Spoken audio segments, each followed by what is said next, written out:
before, but our match caught, made headlines really all across the country, and anybody that wasn't a tennis fan, I found out was tuned into it. So, I have gained some notoriety from that, and really, people, like I said, people that weren't tennis fans were watching that match, and they kind of know who I am now as well. Would you say it's been a difficult transition being right in the limelight out of the summer? No, I don't think so, because I don't let it get to my head. And I know when the whole scheme of things, I lost in the second round of Wimbledon, and that's not good. I was expected to go further than that. So I'm just back to focusing on my tennis. This upcoming hardcourt season in the States is where I usually play my best, and it's time of year where I like to play. It's my favorite surface, and I'm at home in the States, so it's real comfortable. So that's what I'm focusing on now, and I've put that crazy match behind me, and looking ahead to these next tournaments. Have you talked to Nicholas at all, much since? I mean, have you guys kind of got a friendship somewhat now, and how much did you know him before the match, and compared to now after after my home? Well, obviously I knew who he was, but he wasn't a guy that I was going to dinner with or anything, just because our paths don't cross that much. I also knew beforehand that he was a really good guy and a class act, and that's what he showed out there. In those 11 hours he was playing with me.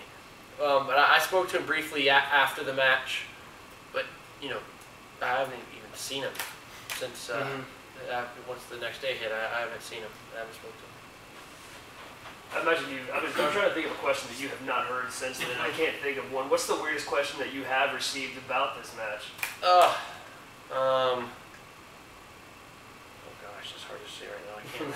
I've answered so many. I don't know.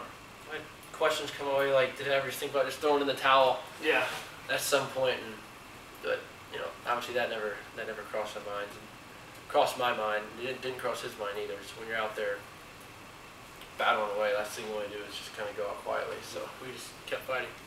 So, John, is there a conversation in changeovers? I mean, did you guys have any kind of small talk or any kind of exchanges during all that? No, we didn't actually. I mean, both of us, I think what made the match pretty neat was obviously both of us were laboring out there, and I'm sure both of us could have used the injury timeout where you're allowed that, and to work out a muscle soreness, a wrap up blister, do whatever it is, but we didn't take anything.